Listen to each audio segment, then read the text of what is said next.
We are in a constant state of creating. That is what we do here on this earth, whether we are aware of it or not. And by not fully understanding this, we have made a mess of our world. It is not a matter of having to believe in something that is paranormal or pseudoscience to make a difference, but simply to understand how energy works. Everything is energy. We don't know what energy is, but it cannot be created and it cannot be destroyed. It just changes form. Our thoughts are energy.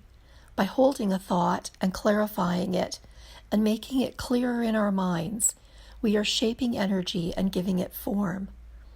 Because we cannot see our thoughts and ideas, we dismiss the power that we have in the creation process.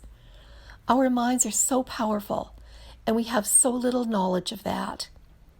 I think that our world is evidence of the fact that we don't understand that it is a reflection of how little control we have over our thoughts. The universe brings us more of what we don't want. Why is that? Because we are so strongly focused on it. We focus all our attention and intention on what we don't want. We fight against so many things. It sounds too easy to say, just focus on what you want to see in the world. And I'm not saying that it is easy, because I know firsthand in my own life, I had to learn how to do this. Controlling our thoughts and our minds is hard work. When Gandhi said that we could change the world in a gentle way, he knew that we have more power in visualizing the positive than resisting the negative. When you resist something, it persists. You are feeding that energy. I would like to share my personal experience that taught me this lesson.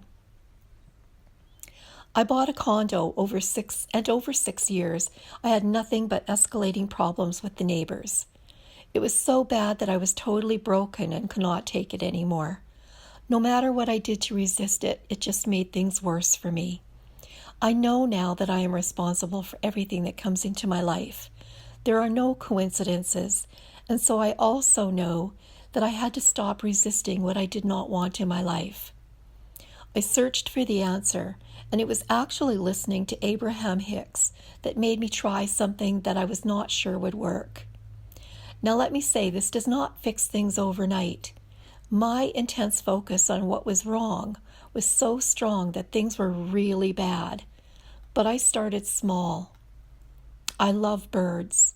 I began to put my attention on the sparrows that came to my doorstep, and I would feed them every morning. I would get up every morning and look outside and visualize what I wanted and where I wanted to be, and I would feel the beauty and the calmness and peace. During times when I was physically exposed to what I did not want, I slipped in earbuds and drowned out the unwanted and replaced it with the peaceful bird sounds, fountains, and nature. I learned how to recognize the very moment that I slipped back into the negative moment, and I could choose to stay there and suffer or turn my attention to something that pleased me. That took me a long time to train my mind in. Because I was so focused on fighting for justice, it wasn't fair or right. I had several beliefs and justifications for not wanting to change my thoughts. Until then, I had tried several times in the past to sell my condo so that I could move to Vancouver Island to be with my daughter and my granddaughters. But each time something that I had no control over would prevent it. But this time I felt different. Things felt different in my world, more positive and moving forward. I listed my condo and I had more showings than I had ever had. I began to make plans for moving to the island, which meant I needed to find an apartment. I had big requests for the universe.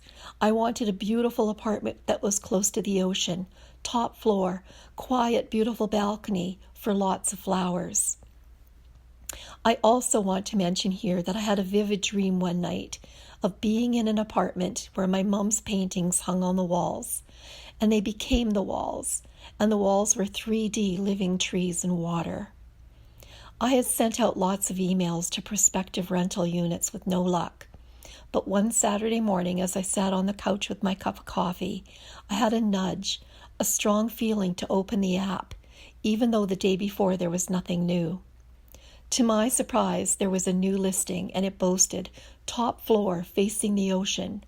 I decided to phone instead of sending an email. Today, I am living in that very same apartment.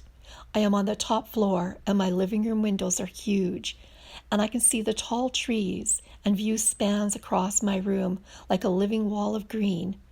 On the other side of me is the ocean, and all I need to do is step outside on the rooftop to see it. My balcony is a paradise of flowers. I have hummingbirds, and I have birds that I feed now. There is no order of difficulty in miracles. One is not harder or bigger than another. They are all the same. All expressions of love are maximal. Principles of Miracles, A Course in Miracles. I love that quote.